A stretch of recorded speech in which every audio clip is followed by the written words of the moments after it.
ഇതില് വ്യാജന്മാരും കൊണ്ടുവന്നിടും അല്ലേ?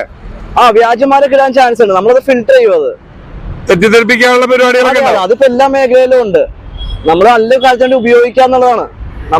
നമ്മുടെ സമൂഹത്തെ രക്ഷിക്കാൻ വേണ്ടിയാണ്.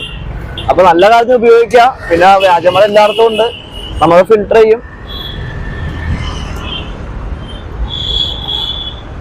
ഇതിപ്പോ എല്ലാം പരാതി എഴുതുന്ന ആളുകളുടെ വിവരങ്ങളൊന്നും പുറത്തു പോകില്ലല്ലോ അല്ലെ? ഇല്ല, അവര് നമ്പർ വേണമെന്നില്ല. നമുക്ക് പരാതി നമ്പർ വേണമെന്നില്ല. അതായത് ഈ ലഹരി ഉപയോഗിക്കുന്നവരെയും അതുപോലെ വിൽപ്പന നടത്തുന്ന ആ സ്ഥലം മാത്രം പറഞ്ഞാൽ മതി. ഇൻഫോർമേഷൻ ലീഡ് തന്നാൽ മതി. അതിന്റെ ഏത് ഏരിയ പറഞ്ഞു കൊടുത്താൽ മതി. ഏത് ഏരിയ ആണെന്ന് പറഞ്ഞു കൊടുക്കാം. അവന്റെ ഇൻഫോർമേഷൻ അറിയുന്ന ഇൻഫോർമേഷൻസ് പാസ് ചെയ്യാന്നുള്ളതാണ്. നമ്മളത് മോണിറ്റർ ചെയ്യും. അപ്പൊ എവിടെയാണെങ്കിലും അവർക്ക് ഇതിൽ കൊണ്ടുവന്നിടാം അല്ലെ? ഇടാം.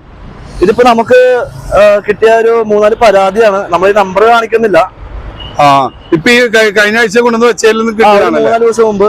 അപ്പൊ ഇതേപോലെയൊക്കെ കൊണ്ടുവന്ന് ചിപ്പ് പേപ്പറിലാ ടിഷ്യൂ പേപ്പറിലാ കൊണ്ടുവന്ന് ആർക്ക് ഇട്ടാലും മതി. അതന്നെ, നല്ല പേപ്പർ ഒന്നും വേണമെന്നില്ല അല്ലെ? ഒരു പേപ്പറിൽ ഇന്ന സ്ഥലത്ത് ഇന്ന സംഭവം നടക്കുന്നുണ്ട്, ലഹരി നടക്കുന്നുണ്ട്. നമ്മളപ്പോ ഇത് അതായത് സ്റ്റേഷനിൽ